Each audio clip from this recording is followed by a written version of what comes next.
کہ کوئی انسان یہ کہہ دے کہ میں نے 10 لاکھ روپے خرچہ کر دیے، حج ہو جاتا 10 لاکھ میں؟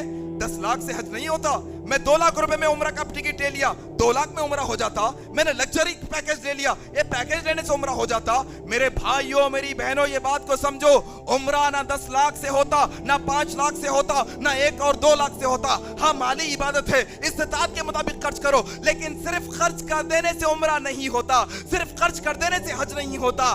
حج کرنے سے پہلے، عمرہ کرنے سے پہلے سیکھنا چاہیے کہ کس کے بعد کیا ارکان ادا کرنا ہے، کیا رکن ادا کرنا ہے، کیا دعا پڑھنا ہے، کہاں رکنا ہے، کہاں نہیں رکنا ہے۔ ہم نے دیکھا وہاں پر ایسے لوگ 80% سے زیادہ ہے 80% سے زیادہ، جو 1 لاکھ 2 لاکھ روپے خرچہ کر کے مکے کو آ کے دیکھ لیے، سمجھتے ہیں عمرہ ہو گیا۔ نہیں، عمرہ اس سے نہیں ہوتا۔ عمرہ ایسے ہوگا جیسے نبی نے ہم کو سکھایا ہے، حج ایسے ہوگا جیسے نبی نے ہم کو بتایا۔